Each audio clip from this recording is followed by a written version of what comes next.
Hello friends, welcome to my channel. आज हम पढ़ेंगे non catecholamines. Non catecholamines differ from catecholamines mainly in that they are effective by oral route, they have longer duration of action, they have prominent CNS action because they penetrate blood brain barrier. क्या होता है non catecholamines catecholamines से कैसे अलग है?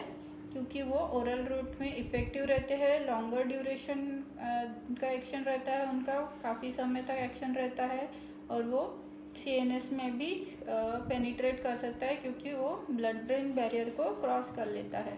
ठीक है। Non catecholamines sympathomimetics can further be classified into two groups. दो ग्रुप में क्लासीफाई होंगे, डायरेक्टली एक्टिंग और इनडायरेक्टली एक्टिंग। डायरेक्टली एक्टिंग में कौन से एग्जाम्पल्स है? फेनिलेफ्रिन है, मिथोक्सामाइन है एंड मेटाअमिनॉल है। These agents act as agonist by combining with the receptors. और इनडायरेक्टली एक्टिंग के एग्जाम्पल्स है एम्फिटामाइन, इफेड्रिन, दो ही है। These agents act by releasing nor adrenaline from neurons. Actions क्या है? Stimulates alpha and beta receptors by direct action. दोनों receptor को स्टिमुलेट करते हैं डायरेक्ट एक्शन से। Catecholamine release from sympathetic nerve terminate adrenal medulla by indirect action, hence tachyphylaxis seen. वो indirect action से adrenal medulla को स्टिमुलेट करते हैं और टैकीफाइलैक्सिस हमको देखने को मिलता है। अब देखते हैं इफेड्रिन। इफेड्रिन क्या है? सीवीएस में क्या एक्शन है इफेड्रिन का? Positive chronotropic and inotropic action to raise cardiac output. Positive chronotropic और आइनोट्रोपिक एक्शन मिलेगा जिससे कि कार्डियक आउटपुट बढ़ेगा। And peripheral vasoconstriction to cause rise in systolic and diastolic blood pressure. दोनों पेरिफेरल वासोकंस्ट्रिक्शन बढ़ेगा जिससे कि सिस्टोलिक और डायस्टोलिक दोनों ब्लड प्रेशर बढ़ेगा। 1% solution is used as nasal decongestant. Nasal decongestant के रूप में भी यूज होता है। Repeated administration causes local ischemia, accumulation of lactic acid and ischemic vasodilatation causing after congestion. Relieves pulmonary congestion and causes bronchodilation to relieve dyspnea. Increases pulmonary oxygen to reduce hypoxia and reflexly reduces rate of respiration in asthmatic attack to relieve dyspnea. pulmonary congestion को भी कम करने में काम आता है और asthmatic attack को भी कम करने में काम आता है। ठीक है। फिर है direct respiratory centre stimulation increases tidal volume and vital capacity. Tidal volume बढ़ाता है और वाइटल कैपेसिटी भी बढ़ाता है। Application to conjunctiva produces mydriasis. Mydriasis produce करता है by stimulation of alpha receptors. Radial muscle of iris contracted, light reflex is preserved, local vasoconstriction reduces intraocular tension on topical instillation. तो किस में काम आता है ये? मिड्रियासिस करने में भी काम में आता है। ठीक है। फिर crosses blood brain barrier, that is cause CNS stimulation leading to alertness, increase physical activity and insomnia. Physical activity को इंक्रीज करता है, अलर्टनेस इंक्रीज करता है और इंसोम्निया को भी दूर करता है। ठीक है। Relaxes detrusor muscle and contracts trigonal sphincter of bladder. क्या करता है? ब्लैडर में ट्राइगोनल स्फिंक्टर को कॉन्ट्रैक्ट करता है और डेट्रूजल मसल को रिलैक्स करता है। डोजेस क्या रहेंगे इफेड्रिन के? 15 to 30 मिलीग्राम और tablets 0.75 milligram. 1% I and nasal drops रहेंगे 15 मिलीग्राम पर 5 ml सिरप फॉर्म में अवेलेबल है, 30 मिलीग्राम पर ml इंजेक्शन में इसके डोजेस है। ठीक है। फिर यूजेस देखेंगे। यूजेस क्या है? Chronic bronchial asthma. Chronic bronchial asthma में दे सकते हैं 30 to 60 milligram 3 to 4 times daily orally दे सकते हैं। Combined with tablets diazepam 5 mg at bedtime to prevent insomnia. ठीक है। डाइजीपाम के साथ हम देंगे इंसोम्निया प्रिवेंट करने के लिए। फिर nasal decongestant 0.75 to 1% nasal drops 3 to 4 times daily in rhinorrhea due to common cold. rhinorrhea में दे सकते हैं कॉमन कोल्ड की वजह से जो होता है। फिर 1% आई ड्रॉप्स ग्लोकोमा के लिए यूज में लाएंगे, मिड्रियासिस करता है इसलिए। Used in various cough mixtures due to bronchodilator effect. Cough mixture में भी यूजफुल होता है क्योंकि ब्रोंकोडाइलेटर इफेक्ट शो करता है इसलिए, ठीक है। इन पोस्चरल हाइपोटेंशन और hypotensive shock specially during spinal anaesthesia, postural hypotension को भी कवर करता है। फिर urinary incontinence 15 to 60 milligram TDS देंगे यूरिनरी इनकॉन्टिनेंस में। फिर एनोरेक्सियंस, एनोरेक्सिया के लिए are the drugs that suppress appetite, appetite suppress करने के लिए भी इसका यूज़ होता है। एग्जाम्पल है इसके amphetamine, fenfluramine and mazindol. Amphetamine not use to suppress appetite in obese patient as it stimulates CNS, obese patient में हम नहीं दे सकते amphetamine. Drug like fenfluramine, mazindol useful in obesity, दोनों ड्रग फेनफ्लुरामाइन और मैजिंडोल हम ओबेस पेशेंट में दे सकते हैं। एडवर्स इफेक्ट्स क्या है? Abuse risk, drowsiness and depression, drowsiness आ सकता है, डिप्रेशन आ सकता है।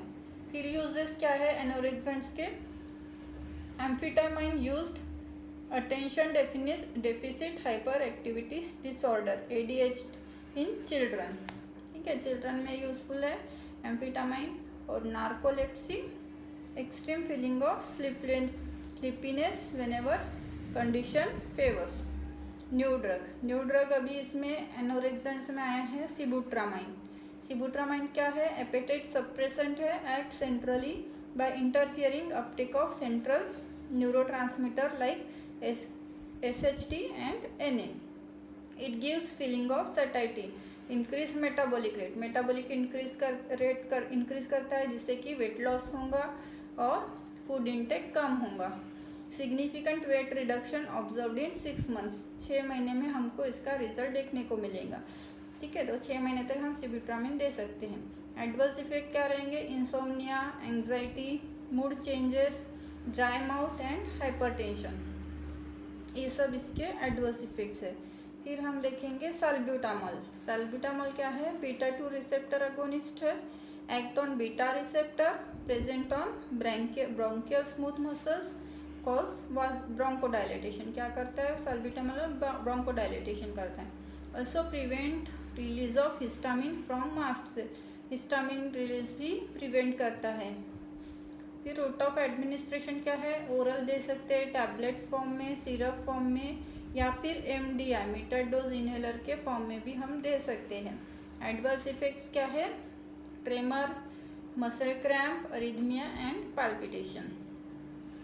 फिर कॉन्ट्राइंडिकेशंस क्या है इसके? एलर्जी टू साल्ब्यूटामॉल, हाइपरटेंशन कर सकता है, अंजाइना कर सकता है, ठीक है। Therapeutic uses of non catecholamines, अभी नॉन कैटेकोलामाइन्स के थेराप्यूटिक यूजेस देखते हैं। Phenylephrine is used for the treatment of hypotension, hypotension में काम में आता है phenylephrine. And also as nasal decongestant, nasal decongestant के काम में भी आता है।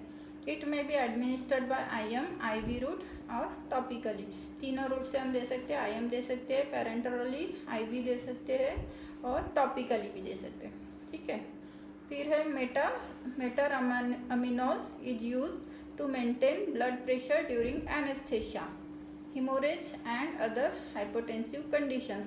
एनेस्थेसिया में दे सकते हैं to maintain blood pressure, haemorrhage control करने के लिए, और हाइपोटेंसिव कंडीशन में हम मेटारामिनॉल दे सकते हैं। The effect is due to vasoconstriction, vasoconstriction cause करता है इसलिए, और इसे हम पैरेंटरल रूट से दे सकते हैं, IM और IV, ठीक है। फिर है methoxamine. Methoxamine is mainly used as a pressure agent in hypotensive states such as during spinal anaesthesia और general anaesthesia given IM। Hypotensive states में जैसे कि स्पाइनल एनेस्थेसिया देते हैं हम, जनरल एनेस्थेसिया देते हैं, तो उस टाइम में ये मिथोक्सामाइन काम में आता है, इसे हम IM दे सकते हैं, IM रूट से दे सकते हैं। फिर है मेफेंटेरामाइन is used as pressure agent by subcutaneous or intramuscular injection. Amphetamine is used in the treatment of obesity. Amphetamine obesity के इसमें काम में आएगा, बट हम ओबेस पेशेंट में इसे नहीं दे सकते, ठीक है।